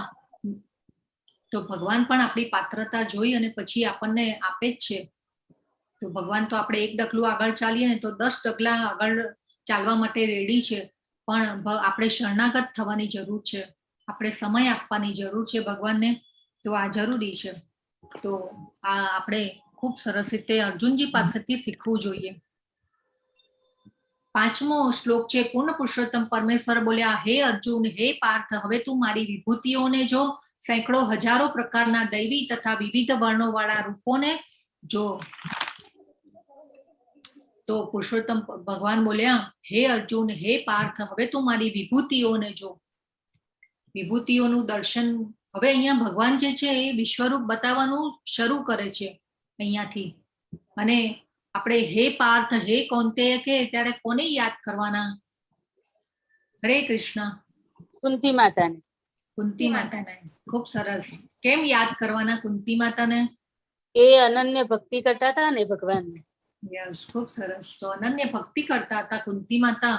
અને વારે વારે ભગવાન અર્જુનજીને પણ યાદ દેવડાવે છે કે તું આવી માતાનો પુત્ર છે. તો આ રીતે ભગવાન કહે છે કે હવે તું મારી વિભૂતિઓનો જે જો.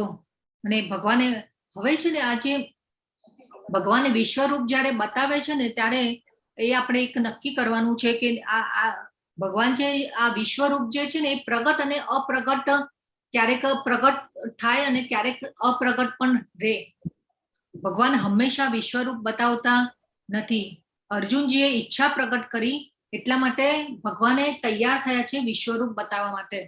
અને ભગવાન સિવાય બીજા કોઈ એમના વિસ્તાર જે થયેલા હોય છે એ વિશ્વરૂપ બતાવી શકતા નથી. એટલે અહીંયા આપણે જોવાનું છે કે ભગવાન જે છે એમના, એટલે એમ કહી શકાય કે આ જે ધરાતલ ઉપર જ્યારે પ્રગટ થયા હતા ભગવાન, ત્યારે એમના મૂળ રૂપમાં પ્રગટ થયા હતા.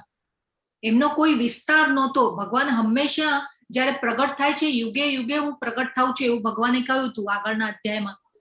તો જ્યારે પણ પ્રગટ થાય છે ત્યારે ભગવાન એમના મૂળ રૂપમાં પ્રગટ થાય છે, નહીં કે એમનો કોઈ વિસ્તાર. એટલે આપણે આ જાણવાનું છે કે આ વિશ્વરૂપ જે ભગવાન બતાવી રહ્યા છે એ મૂળભૂત ભગવાન પોતે હતા. વ્યક્તિરૂપ જે ગોલોકધામમાં હોય છે એ હતા. એટલે ભગવાન મૂળભૂત રીતે આ મનુષ્ય રૂપે જ્યારે અવતાર ધારણ કરે છે માતાજી. જી, તમારો અવાજ બ્રેક થાય છે માતાજી. અચ્છા, હવે આવી રહ્યો છે? મને કમ્પ્લીટ આવી રહ્યો હતો. ઓકે, તો માતાજી તમારે કઈ પ્રોબ્લેમ હશે, તમે જોઈ લો. બીજા કોઈને પ્રોબ્લેમ નથી થઈ રહ્યો આઈ થિંક. તો આપણે આ જોવાનું છે કે ભગવાન એમના મૂળ રૂપમાં પ્રગટ થયા હતા અને આ ધરાતલ ઉપર એમનો કોઈ વિસ્તાર હતો નહીં. એ પછી ભગવાન હવે 6થા શ્લોકમાં કહે છે, હે ભારત, હવે તું અહીં આદિત્યો, વસુઓ, રુદ્રો, અશ્વિની કુમારો, મરુતો તથા અન્ય દેવોના વિભિન્ન રૂપોને જો. એવા અનેક આશ્ચર્યમય રૂપોને જો કે જેમને પૂર્વે કોઈએ ક્યારેય જોયા નથી કે ક્યારેય સાંભળ્યા નથી. હવે ભગવાન અહીંયા કહે છે કે જો અહીંયા આપણે વિભૂતિઓનું જ્યારે દર્શન કર્યું અધ્યાયમાં, ત્યારે આપણે 12 આદિત્યો, પછી 8 વસુઓ, 11 રુદ્રો, 2 અશ્વિની કુમારો, 50 મરુતો, અન્ય દેવોના વિભિન્ન રૂપોને જો આપણે વિભૂતિ યોગમાં બધું જોઈ ગયા હતા. તો હવે ભગવાન જે છે અહીંયા જો અર્જુનજીને જે વિભૂતિઓનું આનું વર્ણન કરેલું ને એ વિભૂતિઓનું પણ બતાવી રહ્યા છે આ વિશ્વરૂપમાં કે તું જો. અને સેંકડો હજારો પ્રકારના દૈવી તથા વિવિધ વર્ણોવાળા રૂપોને જો. તો 2 અશ્વિની કુમારો, પછી મરુતો, 50 પ્રકારના વાયુઓ વહે છે અવકાશમાં. એમાંથી જે મરીચી જે છે એ પવન જે અધિષ્ઠાતા છે એના.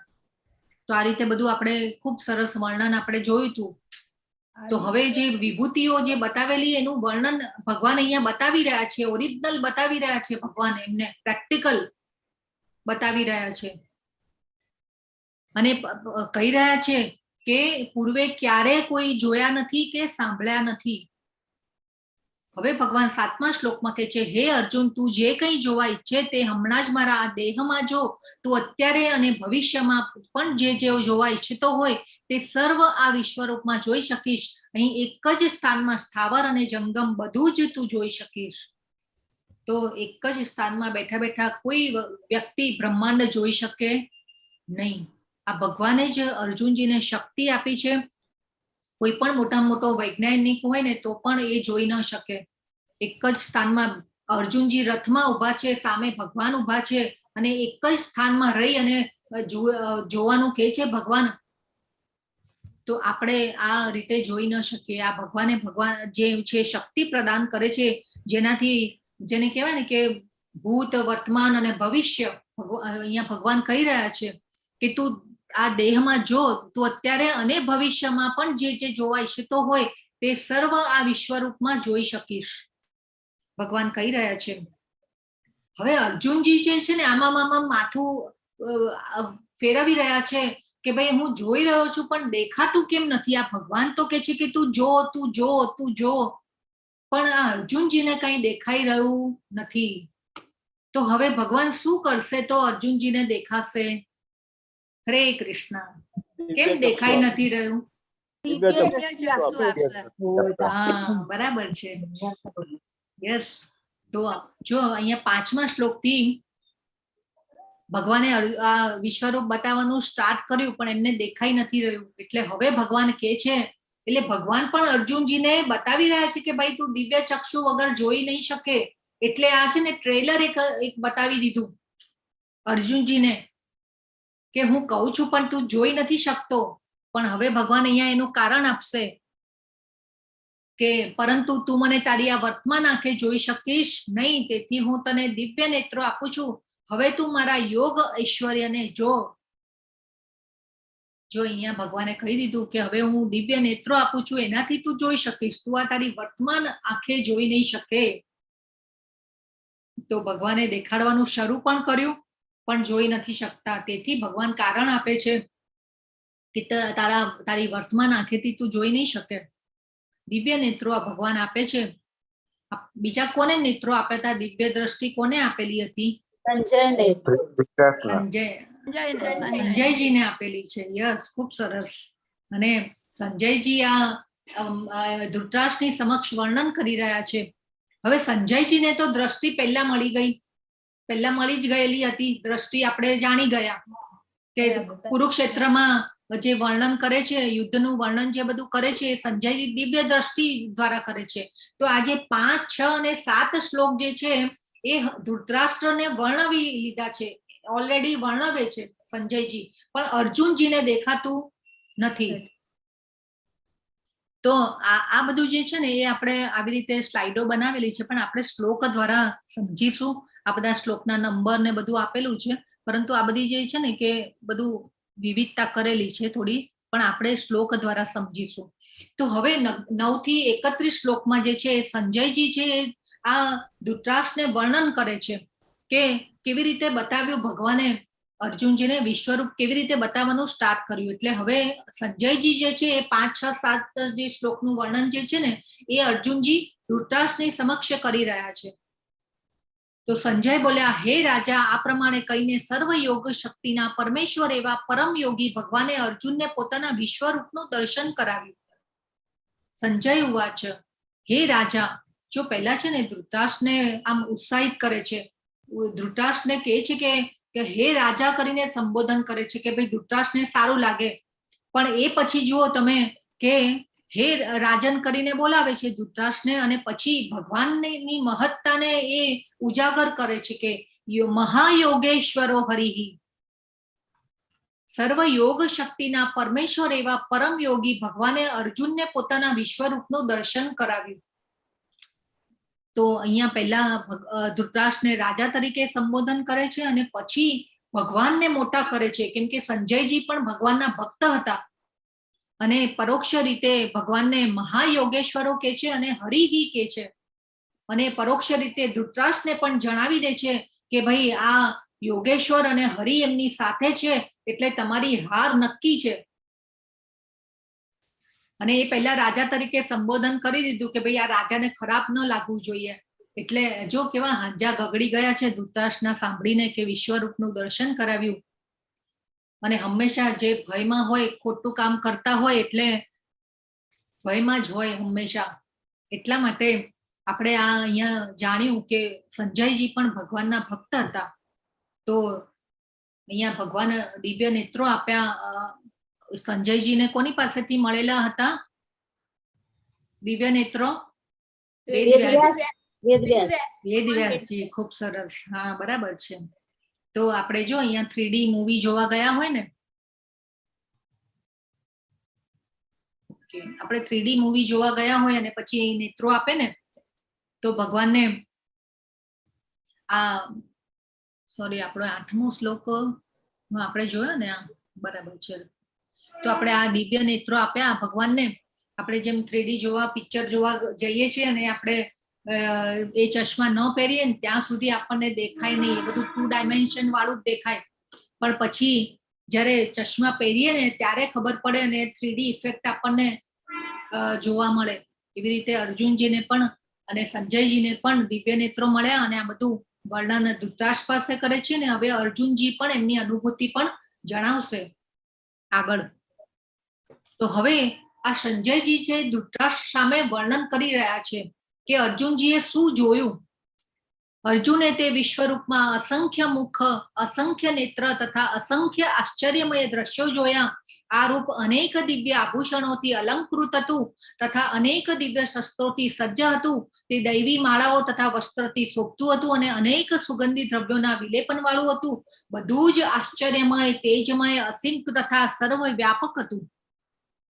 જો અહીંયા ભગવાન સંજયજી પણ દિવ્ય નેત્રોથી વિશ્વરૂપ જોઈ રહ્યા છે અને એમને જે દેખાઈ રહ્યું છે એ પણ બધું વર્ણન ધૃતરાષ્ટ્રને કરી રહ્યા છે કે અર્જુને આ વિશ્વરૂપમાં અસંખ્ય મુખ, અસંખ્ય નેત્ર, અસંખ્ય આશ્ચર્યમય દ્રશ્યો જોયા. અસંખ્ય શબ્દ જે છે એ ખૂબ ઇમ્પોર્ટન્ટ છે કે આ ભગવાનની અસીમ, અપાર, અનંત જે રૂપો જે છે એનું અહીંયા આ અસંખ્ય જે શબ્દ જે છે ને એનાથી આપણે આમ જાણી શકીએ કે ભગવાનનું કેવું જે સીમા જે છે અનંત છે, કોઈ સીમા જ નથી આ સ્વરૂપોની. દિવ્ય સ્વરૂપની કોઈ સીમા જ નથી. અસીમ શબ્દ જે છે એ અસીમ અહીંયા છે કે જેની કોઈ સીમા જ નથી. અને બીજું એક જો અહીંયા કે ભાઈ સુગંધી દ્રવ્યોના વિલેપન વાળું હતું. દૈવી માળાઓ, દિવ્ય શસ્ત્રો, દિવ્ય આભૂષણો અલંકૃત હતા એ તો જોયું સંજયજીએ, પણ અહીંયા એક તમે માર્ક કર્યું કે સુગંધી દ્રવ્યોના વિલેપન વાળું હતું. હવે આ સુગંધ જે છે એ તો આપણે નાકથી ફીલ કરવાની હોય. હવે હજારો માઇલ દૂર બેઠા છે તે છતાં પણ જે સંજયજી છે એમને પણ ફીલ કરી હશે આ સુગંધ. ત્યારે તો અહીંયા કહી રહ્યા છે કે સુગંધી દ્રવ્યોના વિલેપન વાળું હતું. અને અહીંયા કહી રહ્યા છે કે બધું જ આશ્ચર્યમય, તેજમય, અસીમ તથા સર્વ વ્યાપક હતું. તો તેજમય માટે અહીંયા પાછું ઉદાહરણ આપે છે સંજયજી કે આકાશમાં જો હજારો સૂર્ય એક જ સમયે એક સાથે ઉદય પામે તો તેમનો પ્રકાશ કદાચ પરમ પુરુષોત્તમના આ વિશ્વરૂપના દેદીપ્યમાન તેજ સમાન થઈ શકે. તો અહીંયા ઉદાહરણ આપે છે ધૃતરાષ્ટ્રને કે ભગવાનનું તેજ એટલું બધું છે, એટલું અસીમ તેજોમય સ્વરૂપ છે કે આકાશમાં હજારો સૂર્ય જે ઉદય પામે અને જે એનું તેજ હોય, પ્રકાશ હોય, એટલું અહીંયા ભગવાનનું આ અસીમ અપાર તેજ છે એવું કહી રહ્યા છે ધૃતરાષ્ટ્રને. અને દેદીપ્યમાન તેજ સમાન થઈ શકે. આપણે તો અહીંયા એક જ જાણે કહેવાય ને કે એક જ સૂર્ય તપતો હોય છે તો પણ આપણે ગોગલ્સ પહેરીને ને કેપ પહેરીને નીકળવું પડે છે આપણે તો. પણ અહીંયા તો હજારો સૂર્યની વાત થઈ રહી છે. 13મા શ્લોકમાં ભગવાન કે અર્જુન તે વખતે અર્જુનને, સંજયજી હજી પણ વર્ણન એમનું ચાલુ છે, તે વખતે અર્જુનને ભગવાનના વિશ્વરૂપમાં એક જ સ્થાનમાં રહેલા હજારો ભાગોમાં વિભક્ત બ્રહ્માંડના અનંત આવિર્ભાવોનું દર્શન થયું. બ્રહ્માંડના દર્શન થાય છે.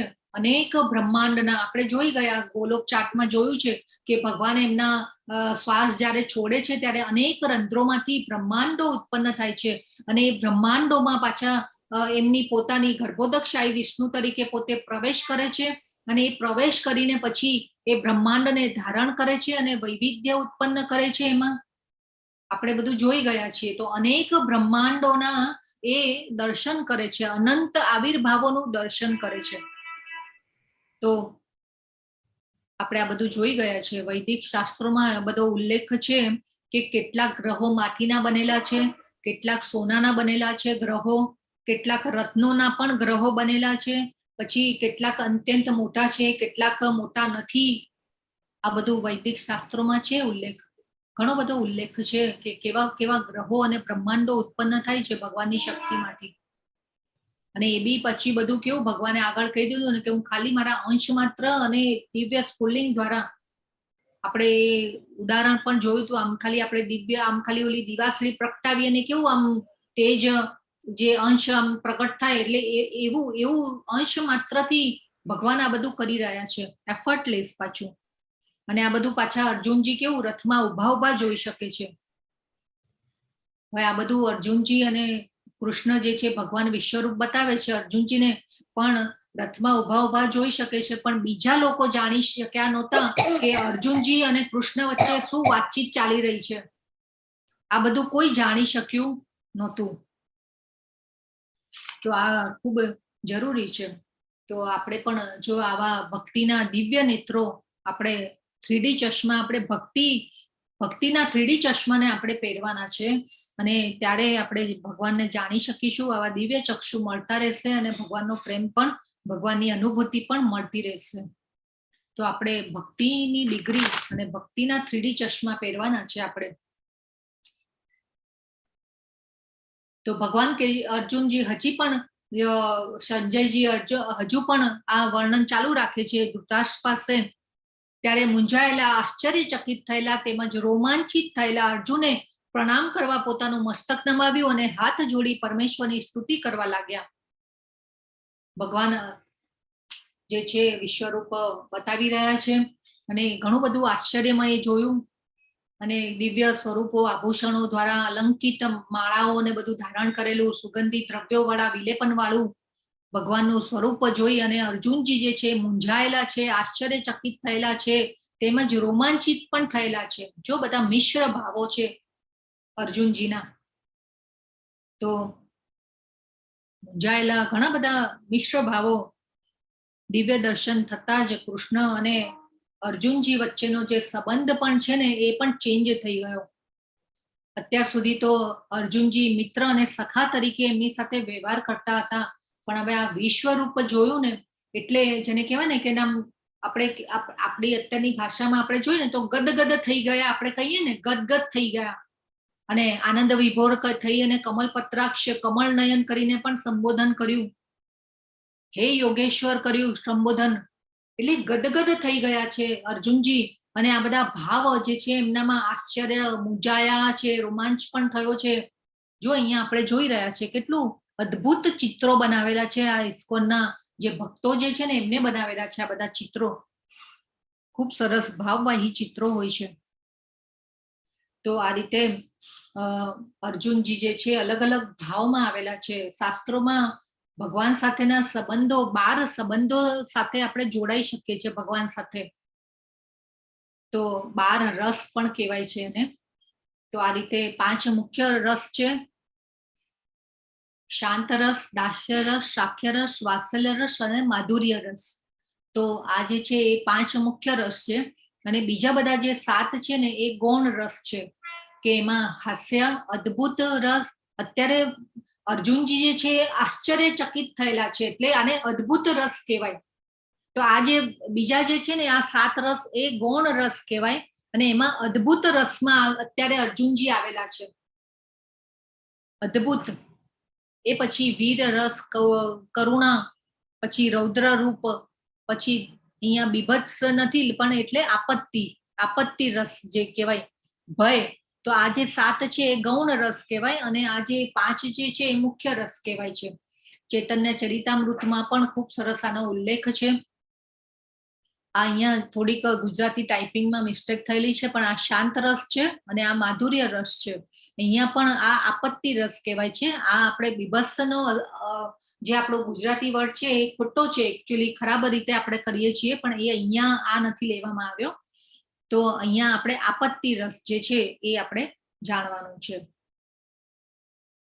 તો હવે જે અર્જુનજી જે છે એમની અનુભૂતિ વ્યક્ત કરે છે. હવે સંજયજીનું વર્ણન અહીંયા પૂરું થાય છે, અને આ હવે 15 થી 19 શ્લોકમાં અર્જુન જે જોઈ રહ્યા છે એનું વર્ણન છે. 15મા શ્લોકમાં અર્જુને કહ્યું, હે ભગવાન કૃષ્ણ, હું આપના દેહમાં સર્વ દેવોને તથા અન્ય વિવિધ જીવોને એકત્ર થયેલા જોઈ રહ્યો છું. હું કમળના આસન પર બિરાજમાન બ્રહ્માજીને તેમજ શિવજીને તથા સર્વ ઋષિઓ અને દિવ્ય સર્પોને પણ જોઈ રહ્યો છું. જો હવે અર્જુનજીનું વર્ણન ચાલુ થયું છે. જે અર્જુનજી અનુભૂતિ કરે છે ને જે જોઈ રહ્યા છે એનું વર્ણન હવે અર્જુનજી કરે છે. તો અર્જુનજી કે છે હું આપના દેહમાં સર્વ દેવોને તથા અન્ય વિવિધ જીવોને એકત્ર થયેલા જોઈ રહ્યો છું. તો આપણે જાણી ગયા છીએ કે સર્વ દેવો જે છે, દેવી દેવતાઓ પણ છે ને, એ પણ ભગવાનના સહાયક અંગો છે. એ પણ ભગવાને જ્ઞાન આપ્યું એ બધું, અને એ અત્યારે પ્રેક્ટિકલ એમ અર્જુનજીને બતાવી રહ્યા છે કે જો તું સર્વ દેવો જે છે એ પણ મારા આ અંગોમાંથી જ પ્રગટ થયેલા છે.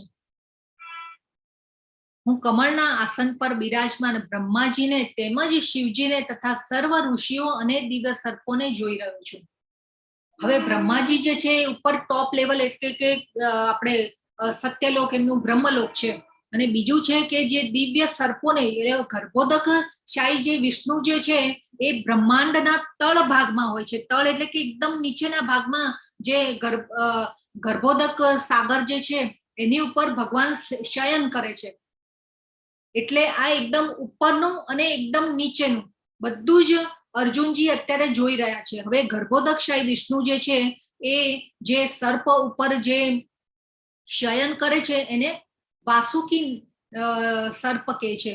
એટલે કે જે નાગ હોય છે ને એને વાસુકી સર્પ કહેવાય છે. તો આ બધું અર્જુનજી જોઈ રહ્યા છે. એટલે જો અહીંયા છે ને આપણે પણ સમજવાનું છે કે થોડી હાઈટ પણ અહીંયા બતાવી રહ્યા છે. અર્જુનજી જે છે રથમાં ઉભા જ બધું ઉપરનું અને નીચેનું એટલે કે જે તળ ભાગ જે છે દિવ્ય સર્પો આ ભગવાન જે જેની પર શયન કરી રહ્યા છે એ પણ જોઈ રહ્યા છે. પણ એ ભગવાન તો એકદમ ઊંડે નીચે બ્રહ્માંડના તળ ભાગમાં શયન કરતા હોય છે. તો આપણે આ હાઈટ પણ અહીંયા જોઈ રહ્યા છે અર્જુનજી. આપણે તો ઘણીવાર જેને કહેવાય ને કે હાઈટ આપણે મોટા મોટા બિલ્ડિંગો હોય એવા હાઈ રાઇઝ બિલ્ડિંગો હોય ને એને આપણે નીચેથી જો આપણે આમ કરીને ડોકી ઉપર કરીને જોઈએ ને તો આપણી ઘણીવાર તો કોઈક પ્રોબ્લેમ થઈ જાય, આપણને સ્પોન્ડિલાઇટિસનો પ્રોબ્લેમ થઈ જાય જો આપણે એટલું બધું ઉપર જોવા જઈએ કે ભાઈ આની ટોપ ક્યાં છે અને આપણે ક્યાં છીએ.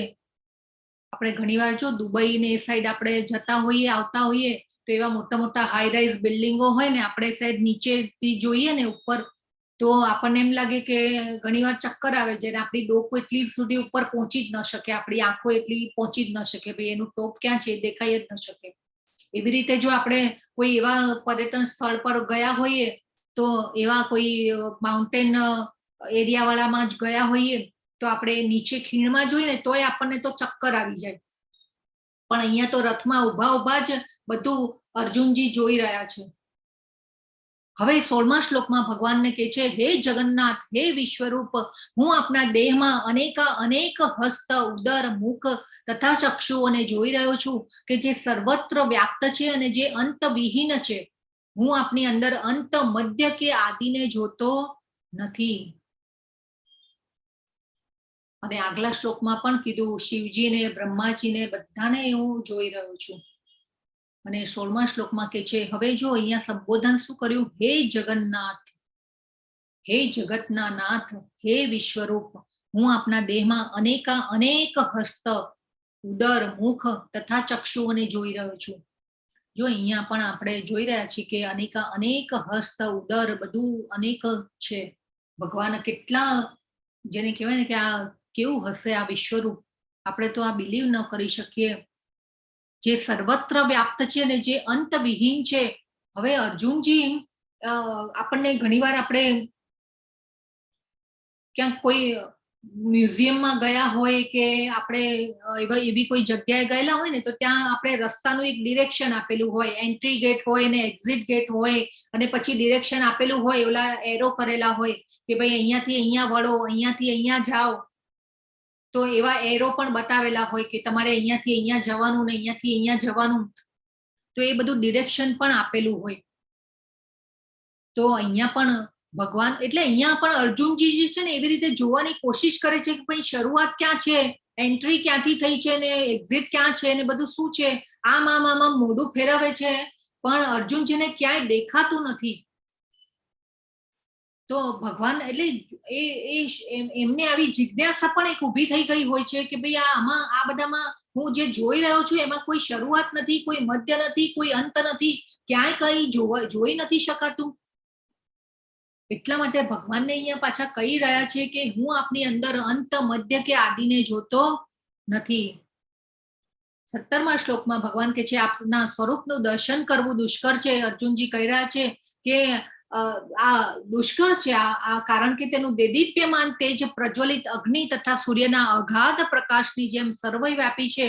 તેમ છતાં અનેક મુકુટો ગદાઓ અને ચક્રોથી વિભૂષિત એવા એ તેજસ્વી રૂપનું હું દર્શન કરું છું. જો અહીંયા પણ ત્યાં આગલા શ્લોકમાં સંજયજીએ જે ધૃતરાષ્ટ્રને વર્ણન કર્યું એમાં પણ એમને ઉદાહરણ આપ્યું. હજારો સૂર્યનું દેદીપ્યમાન તેજ જ્યારે ઉત્પન્ન થાય એટલું ભગવાનનું તેજ અસીમ તેજસ્વી રૂપ છે એવું સંજયજીએ પણ ધૃતરાષ્ટ્રને વર્ણન કર્યું.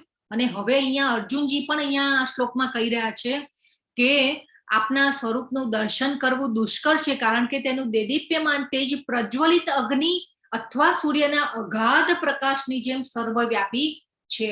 હવે અર્જુનજી કહી રહ્યા છે કે આ તમારું અસીમ તેજ જે છે એ પ્રજ્વલિત અગ્નિ અને સૂર્યના અગાધ પ્રકાશની જેમ સર્વવ્યાપી છે. એટલે બે જણાની જો તમે કમ્પેરિઝન જો સૂર્યની સાથે સરખાવ્યા છે. અનેક મુકુટો ગદાઓ અને ચક્રોથી વિભૂષિત એવા તેજસ્વી રૂપનું હું દર્શન કરી રહ્યો છું. અગાધ કીધું અને સર્વવ્યાપી છે તેમ છતાં તેજસ્વી રૂપનું હું દર્શન કરી રહ્યો છું. કેમ કે ભગવાને દિવ્ય નેત્રો આપ્યા છે, ભગવાનની શક્તિ આપેલી છે એમને, એટલા માટે અર્જુનજી જે છે આ દર્શન કરી શક્યા છે. આપ જ પરમ આદ્ય શ્રેય તત્વ છો, આપ જ આ સમગ્ર બ્રહ્માંડના અતિમ આશ્ચર્ય રૂપ છો, આપ જ અવ્યય છો અને પુરાણ પુરુષ છો, આપ જ સનાતન ધર્મના પાલક પુરુષોત્તમ પરમેશ્વર છો. આ મારો મત છે. જો હવે એકદમ એડમિટ કરી નાખ્યું, 100% એડમિટ કરી નાખ્યું કે જે પહેલા પણ ભગવાને કહ્યું હતું એમને એડમિટ કરેલું જ હતું, પણ અહીંયા ફરીથી પાછું ભગવાન સામે એડમિટ કરે છે, સ્વીકાર કરે છે કે ના તમે બધું જે કહ્યું એ આ બધું તમે જે જ્ઞાન આપ્યું તમે એ સાચું છે, હું સ્વીકાર કરું છું. ટોટલી 100% સ્વીકાર કરી લીધો. આપ આદિ મધ્ય તથા અંતથી રહિત છો, આપ અપાર મહિમાશાળી છો, આપની ભુજાઓ અગણિત છે અને સૂર્ય તથા ચંદ્ર આપની આંખો છે. હું આપના મુખમાંથી પ્રજ્વલિત અગ્નિ નીકળતો તથા આપના તેજથી આ સંપૂર્ણ બ્રહ્માંડને તપતું જોઈ રહ્યો છું. અહીંયા ભગવાને કહ્યું, અર્જુનજીને ભગવાનને કહી રહ્યા છે કે સૂર્ય તથા ચંદ્ર આપની આંખો છે. આ ભગવાનને એક વિશેષણ આપે છે અર્જુનજી કે સૂર્ય તથા ચંદ્ર આપની આંખો છે. ઘણીવાર માતા પણ હોય ને, મમ્મીઓ હોય ને, એ હંમેશા ઘણીવાર કહેતી હોય બાળકો માટે પણ કે મારા બાળકો જે છે એ આંખની તારા છે. તો આ રીતે આપણે પણ આ લગભગ જેને કહેવાય ને કે હિન્દીનું આ કહેવત છે, મેરે બચ્ચે મેરી આંખો કે તારે હે. તો એવી રીતે અહીંયા પણ અર્જુનજી જે છે એ અહીંયા વિશેષણ યુઝ કરે છે ભગવાન માટે કે સૂર્ય અને ચંદ્ર આપની આંખો છે. હું આપના મુખમાંથી પ્રજ્વલિત અગ્નિ નીકળતો તથા આપના તેજથી આ સંપૂર્ણ બ્રહ્માંડને તપતું જોઈ રહ્યો છું, ભગવાન કે છે. તો જેવી રીતે સૂર્ય જેમ પ્રકાશ ફેલાવે છે તેવી રીતે ભગવાનનું જ્ઞાન પણ આપણામાં પ્રકાશ લાવે છે અને ચંદ્રની શીતળતાની જેમ આપણે પણ ભગવાનની ભક્તિ આપણને મનની શાંતિ આપે છે. એટલે આપણે આ સૂર્ય અને ચંદ્ર જે છે ભગવાન કે છે કે આ તમારી આંખો છે. ખૂબ સરસ. જો કેટલું સુંદર વર્ણન કરે છે અર્જુનજી ભગવાન માટે. હવે ભગવાન 29 થી 31 શ્લોકમાં જેને કહેવાય ને કે ભગવાન જે કાળ સ્વરૂપનું એમનું દર્શન કરાવે છે, એટલે જેને કહેવાય ને કે આપણે આપત્તિ સ્વરૂપનું દર્શન કરાવે છે અર્જુનજીને. પહેલા જે છે 12 રસોમાં અર્જુનજી અદ્ભુત રસમાં આવેલા છે, આશ્ચર્યચકિત થયેલા છે, એટલે કે એ અદ્ભુત રસમાં આવ્યા. અને હવે ભગવાન જે છે એ એમનું સ્વરૂપ બતાવશે, પછી આપણે જોઈશું કે કયા રસમાં આવે છે. આપ કેવળ એક છો, તેમ છતાં આપ આકાશ તથા સર્વલોક તેમજ તેમની વચ્ચે રહેલા સમગ્ર અવકાશમાં વ્યાપેલો છો. હે મહાત્મા, આપના આ વિસ્મયજનક તથા ઉગ્ર રૂપને જોઈ બધા લોક ભયભીત છે. તો આ શ્લોકમાં અર્જુન ધરતી અને આકાશની હાઈટનું વર્ણન કરે છે. પહેલા પણ આપણે જાણ્યું કે જેને કહેવાય ને કે બ્રહ્માજીનું લોક અને નીચે તળ ભાગમાં જે સર્પોની ઉપર ભગવાન જે શયન કરે છે ત્યાં સુધીનું જોયું. અને અહીંયા પણ એ બતાવી રહ્યા છે કે આપ આકાશ તથા સર્વ લોક તેમજ તેમની વચ્ચે રહેલા સમગ્ર અવકાશમાં વ્યાપેલા છો. એટલે આ રીતે આપણે અહીંયા પણ એમને હાઈટ બતાવી ભગવાનની કે ભાઈ બધું જ રથમાં બેઠા બેઠા એ જોઈ શકે છે. હે મહાત્મા, આપના આ વિસ્મયજનક તથા ઉગ્ર રૂપને જોઈ બધા લોક ભયભીત છે. તો વિસ્મયજનક અને ઉગ્ર રૂપને જોઈને અહીંયા અર્જુનજી કહી રહ્યા છે વિસ્મયજનક અને ઉગ્ર રૂપને જોઈને બધા લોક ભયભીત છે. અને અહીંયા જો પાછા ભગવાનને મહાત્મા કીધા. અહીંયા 21મા શ્લોકમાં કે છે કે દેવોના સમૂહો આપના શરણે આવી રહ્યા છે અને આપનામાં પ્રવેશી રહ્યા છે. તેઓમાંના કેટલાક ભયભીત થઈને હાથ જોડી આપની પ્રાર્થના કરી રહ્યા છે. મહર્ષિઓ તથા સિદ્ધોના વૃંદો કલ્યાણ થાવ એમ કઈ વૈદિક મંત્રોના ગાન વડે આપની સ્તુતિ કરી રહ્યા છે. તો આપણે પહેલા એક જોયું. હવે અહીંયા જે આ બે શ્લોક છે ને 20 અને 21, એના ઉપરથી આપણે કહી શકીએ કે આપણને પહેલા ખબર હતી કે ખાલી અર્જુનજીએ વિશ્વરૂપ જોયું. પછી બીજી આપણને ખબર પડી કે ભાઈ આ સંજયજી પણ જોઈ રહ્યા છે અને ધૃતરાષ્ટ્રને વર્ણન કરી રહ્યા છે. હવે આ 20 અને 21ના શ્લોકમાંથી આપણને ખ્યાલ આવે છે કે ભાઈ ખાલી અર્જુનજી અને સંજયજી નહીં, અહીંયા અર્જુનજી પોતે વર્ણવી રહ્યા છે કે બધા લોક ભયભીત છે. આ ઉગ્ર રૂપને જોઈ અને બધા લોક ભયભીત છે. એટલે જે ઉચ્ચ લોકના રહેવાસીઓ જે છે એવી લોકોએ પણ જોયું હશે આ વિશ્વરૂપ. બરાબર છે કે અહીંયા એક વર્ણન પણ કરી રહ્યા છે કે દેવોના સમૂહો અને જે મહર્ષિઓ તથા સિદ્ધોના જે વૃંદો જે છે એ કલ્યાણ થાવ કહી અને મંત્રોના ગાનની સ્તુતિ કરી રહ્યા છે. તો અર્જુનજી કહી રહ્યા છે કે આ બધા જ આપનું દર્શન વિસ્મયપૂર્વક કરી રહ્યા છે એવું જણાવી રહ્યા છે. અને આ બધા એટલે આ બધા જે દેવી દેવતાઓ જે છે અને ઇવન મહર્ષિઓ જે છે એ પણ સિદ્ધોના વૃંદો જે છે કલ્યાણ થાવ કરીને સ્તુતિ કરી રહ્યા છે. કેમ કે આ ભગવાનનું ઉગ્ર રૂપ, ભયાનક રૂપ જે છે એટલા માટે અહીંયા કહી રહ્યા છે. તો મહર્ષિઓનો જે લોક છે એ તો દેવતાઓના લોકથી પણ ઉપર છે મહર્ષિઓનો લોક. એટલે આ બધા ઉચ્ચ લોકના જે રહેવાસીઓ જે છે એ લોકોએ પણ જોયું હશે. તો આપણે એ પછી 22મા શ્લોકમાં છે કે શિવજીના સર્વ આવિર્ભાવો, આદિત્યો, વસુઓ, શ્રાદ્યો, વિશ્વદેવો, બંને અશ્વિની કુમારો, મરુતગણ, પિતૃગણ, ગંધર્વ, યક્ષ, અસુર તથા સિદ્ધ દેવો એ બધા જ આપનું દર્શન વિસ્મયપૂર્વક કરી રહ્યા છે. તો આપણે જોવાનું છે કે આપણે વિભૂતિ યોગમાં પણ જોયું હતું કે શિવજીના સર્વ આવિર્ભાવો એટલે કે રુદ્ર 11 છે આપણે જોયું હતું. 12 આદિત્યો, વસુઓ 8 વસુઓ, પછી અશ્વિની કુમારો 2. અશ્વિની કુમારો એ દેવતાઓના ડોક્ટર છે. પછી મરુત ગણમાં આપણે મરીચી જે છે એ કૃષ્ણના પ્રતિનિધિત્વ કરે છે કૃષ્ણનું. પિતૃગણમાં આર્યમાં, ગંધર્વોમાં ચિત્રરથ, યક્ષમાં કુબેર, અસુર તથા સિદ્ધ દેવો એ બધા જ આપનું દર્શન વિસ્મયપૂર્વક કરી રહ્યા છે. એટલે આ બધું આ જે પણ ભગવાને વર્ણન કર્યું ને એ ભગવાને ટોટલી એમને પ્રેક્ટિકલ રૂપે બધું જ બતાવી દીધું અર્જુનજીને. તો પિતૃઓમાં આપણે આર્યમાં હતા, ઇન્દ્રિયોમાં મન, તેજ પુંજમાં સૂર્ય, તો આ બધું નક્ષત્રોમાં ચંદ્ર વગેરે બધું જ આપણે આ વિભૂતિ યોગમાં આપણે જોઈ ગયા છીએ. તો આ બધી વિભૂતિઓને પણ દર્શાવી રહ્યા છે ભગવાન અર્જુનજીની સામે. તો આ ઉચ્ચ લોકના રહેવાસી લોક જે છે દેવી દેવતાઓએ પણ બધાએ વિશ્વરૂપનું દર્શન કરેલું છે. 23મા શ્લોકમાં હે મહાબાહુ, આપના અનેક મુખ, નેત્ર, બાહુ, જાંગ, ચરણ, ઉદર તથા ભયાનક દાંતો વાળા વિરાટ રૂપને જોઈને દેવો તથા બધા લોકો અત્યંત વ્યથિત થયા છે અને તે જ પ્રમાણે હું વ્યથિત થયો છું. હવે આવું જેને કહેવાય ને કે ભયાનક દાંતો વાળું અને અનેક મુખ, અનેક નેત્રો, બાહુ, જાંગ, ચરણ, ઉદર અને આવું જેને કહેવાય ને કે ભયાનક સ્વરૂપ જોઈ અને હવે અર્જુનજી જે છે થોડા ભયમાં પણ આવ્યા છે અને વ્યથિત થયા આ જોઈને. હવે દેવો અને મહર્ષિઓ જેવા લોકો વ્યથિત થાય અને આ ભયમાં આવે અને કલ્યાણ થાવ કરીને ગાન કરતા હોય, મંત્રોના ગાન પણ કરતા હોય, તો અર્જુનજી તો જેને કહેવાય કે આવું પ્રેક્ટિકલ જોઈ રહ્યા છે બધું. અને આ અને પહેલી વાર પાછું ભગવાને કીધું કે કોઈએ જોયું પણ નથી ને કોઈએ સાંભળ્યું પણ નથી. એટલે હવે આ જે ઉચ્ચ લોકમાં પણ જે બધા રહેવાસીઓ હતા એ લોકોએ પણ કોઈ દિવસ જોયું નથી કે કોઈ દિવસ સાંભળ્યું નથી કે ભાઈ આ વિશ્વરૂપ જેવું પણ હોઈ શકે.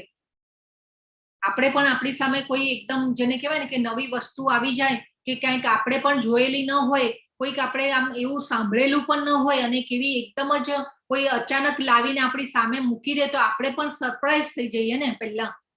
એટલે આવા આપણે પણ ભાવમાં આવીએ છીએ ક્યારેક ક્યારેક. તો એવી રીતે અહીંયા પણ અર્જુનજી આવા ભાવમાં આવી ગયા છે કે હવે ભય લાગવા લાગ્યો છે એમને. હવે અત્યારે આજે આપણે આ 7 ગૌણ રસ જોયો ને એમાંથી એક પહેલો અદ્ભુત રસ જોયો, આશ્ચર્યમય ભય આવ્યા અર્જુનજી, એ પહેલો રસ હતો. એ પછી બીજા આ ભયમાં હવે આવ્યા છે, એટલે હવે આ ભય રસમાં આવ્યા છે. તો હવે ભગવાનને 24મા શ્લોકમાં કહે છે, હે સર્વવ્યાપી વિષ્ણુ, આપને સ્પર્શતા અને તેજસ્વી રંગથી શોભતા આપને આપના વિસ્ફારિત મુખોને અને આપના અત્યંત જ્યોતિર્મય નેત્રોને જોતા જ મારું ચિત્ત ભયથી વ્યાકુળ થયું છે.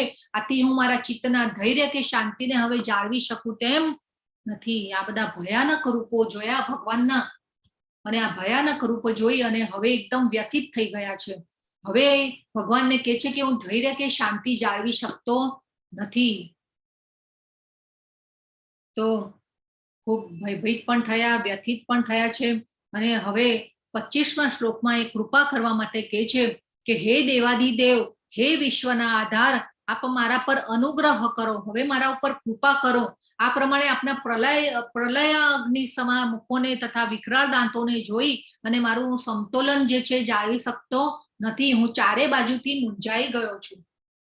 હવે ભગવાનને કૃપા કરવા માટે કહે છે કે ભાઈ આ હું મારા પર કૃપા કરો, આ હું જોઈ અને હું ભયભીત થઈ ગયો છું. હવે હું મારું સંતુલન જાળવી શકતો નથી. હવે દિવ્ય ચક્ષુ પણ હતા, તે છતાં પણ આ સંતુલન જાળવી શકતા નથી. પહેલાના શ્લોકમાં આશ્ચર્યચકિત થયા, રોમાંચિત થયા, પણ હવે જે છે એ ભગવાનને કહે છે કે હવે મારી પર કૃપા કરો. તો આપણે પણ હવે આ અત્યારની સિચ્યુએશનમાં આપણે કોઈ જગ્યાએ જઈએ ને તો પણ આપણી સાથે પણ આવું થાય છે ક્યારેક ક્યારેક. આપણે ક્યાંક એવી જગ્યાએ જઈએ, કોઈ આપણે વેકેશન ઉપર ગયા હોઈએ કે એવું હોય ને, તો ત્યાં એવી જગ્યા હોય ને ક્યારેક તો એકદમ પ્રચંડ ધોધ આવતો હોય કે એનો અવાજ અને એ બધું એટલું હોય ને કે આપણે એ સહન ન કરી શકીએ ક્યારેક. આ ભગવાનની જ પ્રકૃતિ છે, પણ તે છતાં પણ આપણે એવી જગ્યાએ ક્યારેક જઈએ છીએ ને તો આપણે પણ ઘણીવાર આવી શરૂઆતમાં તો એવું થાય કે આપણે આમ ન જોયેલું હોય ને આ બધું, આવી પ્રકૃતિને આપણે જોયેલી ન હોય એટલે આપણને આમ સારું લાગે. શરૂઆતમાં આપણે ત્યાં જઈએ એટલે એકદમ સરસ લાગે, પણ પછી આપણે જે થોડો ટાઈમ ત્યાં રહીએ અને પછી એમ થાય કે નહીં હવે આ સહન નથી થતો, આનો જે આ વેગનો જે અવાજ ને બધું છે, પાણીનો અવાજ ને બધું સહન ન થાય આપણાથી. એટલે આપણને એમ થાય કે બસ હવે નથી જોવું, અહીંયા હવે રહેવું નથી. એવું ક્યારેક તમે લોકોએ પણ તમારામાંથી પણ કોઈએ ફીલ કર્યું હશે. તો આ આવી રીતનું છે. અહીંયા પણ અર્જુનજી જે છે હવે આમ શરૂઆતમાં તો એમને બધું આમ ગમવા લાગ્યું, વિશ્વરૂપ જોયું એટલે આનંદ વિભોર થઈ ગયા, ગદગદ થઈ ગયા. અને એ પછી હવે જે છે આ ભગવાને આ ભયજનક જે એમનું રૂપ જોઈ અને પછી હવે ભય પામ્યા છે. તો હવે આપણે 12 રસો જોયા, એમાંથી ભય પણ હતો એટલે હવે ભય રસમાં આવ્યા છે ભગવાનના. તો હવે કે છે ધૃતરાષ્ટ્રના બધા પુત્રો પોતાના સર્વે સહાયક રાજાઓ સહિત તથા ભીષ્મ, દ્રોણ, કર્ણ તેમજ અમારા મુખ્ય યોદ્ધાઓ પણ આપના વિકરાળ મુખોથી પ્રવેશ કરી રહ્યા છે. તેમાંના કેટલાકના મસ્તકોને તો હું આપના દાંતોની વચ્ચે ચૂર્ણ થયેલા જોઈ રહ્યો છું. પહેલા પણ આગળના શ્લોકમાં 7મા શ્લોકમાં ભગવાને કહ્યું હતું કે તું અત્યારે જે અને ભવિષ્યમાં પણ તારે જે જોવું હોય તું એ બધું જ જોઈ શકે છે. ભગવાને કહ્યું હતું આગળના શ્લોકમાં જ કહ્યું. તો હવે ભગવાન જે છે અહીંયા ભવિષ્ય બતાવી રહ્યા છે અર્જુનજીને. શું ભવિષ્ય છે? કે ધૃતરાષ્ટ્રના બધા પુત્રો પોતાના સર્વે સહાયક રાજાઓ સહિત તથા ભીષ્મ, દ્રોણ, કર્ણ, અને પાછું એવું નહીં કે સામેવાળાની સાઈડના જ અર્જુનજી કે છે અમારા મુખ્ય યોદ્ધાઓ પણ આપના વિકરાળ મુખોથી પ્રવેશ કરી રહ્યા છે. એટલે ભગવાન જે છે આ બધા યોદ્ધાઓને પણ ગળી જઈ રહ્યા છે અંદર એમના મુખોમાં. આ વિકરાળ સ્વરૂપ ભગવાને ઉત્પન્ન કર્યું છે અને એ અનેક મુખો, અનેક નેત્રો, અનેક મુખોથી આ બધાને ગળી જઈ રહ્યા છે ભગવાન. અને અને ઘણાના તો ભગવાન અહીંયા કહી રહ્યા છે, અર્જુનજી જોઈ રહ્યા છે કે વિકરાળ મુખોથી પ્રવેશ કરી રહ્યા છે ને કેટલાકના તો મસ્તકોને ભગવાન અહીંયા દાંતોની વચ્ચે ચૂર્ણ થયેલા જોઈ રહ્યા છે. અર્જુનજી જોઈ રહ્યા છે કે અનેકના મસ્તકો જે છે એ તો ભગવાનના દાંતોની વચ્ચે ચૂર્ણ થાય છે, ચૂર્ણ થઈ રહ્યા છે. કેટલું જબરજસ્ત હશે વિશ્વરૂપ. તો ભગવાન જે છે અહીંયા અર્જુનજી એ પણ જોઈ રહ્યા છે કે જે એમની પોતાની સાઈડના જે યોદ્ધાઓ છે એ પણ જેને કહેવાય ને કે ભગવાનના મુખમાં જઈ રહ્યા છે. એટલે આ બધું ભગવાન બતાવી રહ્યા છે, ભવિષ્ય બતાવી રહ્યા છે. એટલે આના ઉપરથી એ પણ આપણે નક્કી કરી શકીએ કે એટલે ભગવાન અહીંયા અર્જુનજીને કહી રહ્યા છે કે ભાઈ તું વિજય નિવડવાનો જ છે, તું વિજય, તારો વિજય નક્કી છે. આ બતાવી અને ભગવાન પરોક્ષ રીતે એમને કહી રહ્યા છે કે તારો વિજય નક્કી છે. એટલે આ ઉપરથી આપણે યુદ્ધની સ્થિતિની પણ કલ્પના કરી શકીએ છીએ. આ બધા કાળનો કોળીઓ બની જઈ રહ્યા છે. 28મા શ્લોકમાં જેવી રીતે નદીઓના અનેક નીર સમુદ્રમાં પ્રવેશ કરે છે, હવે ઉદાહરણ આપીને કહી રહ્યા છે કે કેવી રીતે બધા ભગવાન જે છે એમના મુખમાં બધું જઈ રહ્યું છે. તો અહીંયા ભગવાનને અહીંયા જોઈ રહ્યા છે કે નદીઓના અનેક નીર સમુદ્રમાં પ્રવેશ કરે છે, તેવી જ રીતે આ સર્વ મહાન યોદ્ધાઓ પણ આપના પ્રજ્વલિત મુખોમાં પ્રવેશ કરી રહ્યા છે. તો જેવી રીતે સમુદ્રમાં જે નદી ને સમુદ્રનું જયારે મિલન થતું હોય ત્યારે ખબર ન પડે, આમ જે નદીઓ જે છે એ સમુદ્રમાં ભળી જતી હોય, એવી રીતે જ આ જે ભગવાનના મુખોમાં બધા ભગવાન જે છે બધું ગળી જઈ રહ્યા છે અંદર, કે લઈ રહ્યા છે બધાને, યોદ્ધાઓને, આ બધાને જોઈ રહ્યા છે અર્જુનજી. કેટલું બધું. તો આ સ્થિતિને જણાવવા માટે અહીંયા અર્જુનજીએ ઉદાહરણ આપ્યું છે. હવે પાછું બીજું ઉદાહરણ આપે છે, જેવી રીતે ફુદા પોતાના વિનાશ માટે જે સળગતા અગ્નિમાં કૂદી પડે છે, તેમ હું બધા લોકોને પૂરા વ્યક્તિ આપના મુખમાં પ્રવેશ કરતા જોઈ રહ્યો છું. આપણે ઓલા ચોમાસાના જીવડા હોય ને, એટલે લાઇટની આજુબાજુ ઓલા બધા ભમતા હોય ને પછી પાછું એ લોકોનું આયુષ્ય કેટલું હોય, એકદમ નજીવું હોય, પાછા અમુક કલાકોમાં તો એ મૃત્યુ પણ પામતા હોય, નાશ પામે. તો એવી રીતે અહીંયા પણ ભગવાન અર્જુનજી જે છે જોઈ રહ્યા છે અને બધું જણાવી રહ્યા છે. હે વિષ્ણુ, હું જોઈ રહ્યો છું કે આપના પ્રજ્વલિત મુખોથી બધી જ દિશાઓના લોકોને ગળી જઈ રહ્યા છો. સમગ્ર બ્રહ્માંડને આપના તેજથી આવૃત કરી અતિશય દાહક એવા ભયંકર રૂપે આપ વ્યક્ત થાઓ છો. તો ભગવાન અહીંયા બધાને ગળી જઈ રહ્યા છે. હે દેવાધિદેવ, આવા ઉગ્રધારી રૂપ આપ કોણ છો તે મને કૃપા કરીને કહો. હું આપને નમસ્કાર કરું છું. કૃપા કરી આપ મારી ઉપર પ્રસન્ન થાઓ. આપ આદ્ય ભગવાન છો. હું આપના વિશે જાણવા ઈચ્છું છું, કારણ કે હું આપની આ લીલા પ્રવૃત્તિની બાબતથી અજાણ હતો. અર્જુનજીને પણ આ ભગવાન આ જે લીલા કરે છે, વિશ્વરૂપ બતાવે છે, એનાથી અજાણ હતા ભગવાન. એટલા માટે અહીંયા એમને પાછી જિજ્ઞાસા પણ થાય છે કે ભાઈ જે મારી સામે રથમાં ઉભા હતા ભગવાન, અને જે મારા મિત્ર હતા, જે સખા હતા, એ ભગવાન તો ક્યાંય દેખાઈ જ નથી રહ્યા. એટલે એમને એક જિજ્ઞાસા પણ થાય છે કે આ ભગવાન છે ક્યાં. અત્યાર તો આવું આ જેને કહેવાય ને કે કાળમય રૂપને જોઈ અને ભય પામ્યા છે. તો એ વિચાર કરે છે કે ભાઈ આ ક્યાં છે, આવા ભગવાન ક્યાં છે, મારા મિત્ર ક્યાં છે. તો મારી સમક્ષ તો હું આ મિત્ર તરીકે હું જોઈ રહ્યો હતો, તો એ મિત્ર સખા તો ક્યાંય દેખાતા જ નથી. મારી સાથે જે રથમાં હતા, જ્ઞાન આપી રહ્યા હતા, તો એ ક્યાં છે. તો આ રીતે જિજ્ઞાસા થાય છે એમના મનમાં અને પ્રશ્ન ઉભો થાય છે. તો એ ભગવાન જે છે હવે 32મા શ્લોકથી આગળ જણાવશે આપણને અને જવાબ આપશે. તો ખૂબ સરસ આ ભગવાન આગળના શ્લોકમાં જવાબ આપશે. આજે આપણે અહીંયા વિરામ આપીએ. તો આજનો વિશ્વરૂપ જે છે ભગવાન, મેં મારી રીતે ટ્રાય કર્યો છે. આ ભગવાનના શબ્દોને, ભગવાનના વિશ્વરૂપને વર્ણવવા ખૂબ અઘરા છે. મારી કોઈ યોગ્યતા નથી કે હું વર્ણવી શકું, પણ તે છતાં પણ કૃષ્ણની કૃપા, ગુરુનો આદેશ અને મેં મારી રીતે સમજાવવાની કોશિશ કરી છે. કાંઈ ભૂલચૂક હોય તો માફ કરજો. હરે કૃષ્ણ બધાને. હરે વાંછા કૃષ્ણ હરે વાંછા કૃષ્ણ કલ્પતરુભ્યશ્ચ કૃપા સિંધુભ્ય એવ ચ પતિતાનાં પાવનેભ્યો વૈષ્ણવેભ્યો નમો નમઃ. અનંત કોટી વૈષ્ણવ વૃંદ કી જય. ભગવદ ગીતા કી જય. સુદ ગુરુદેવ કી જય. શ્રીલા પ્રભુપાદ કી જય. હરે કૃષ્ણ બધાને. હરે કૃષ્ણ હરે હરે કૃષ્ણ. કૃષ્ણ માતાજી.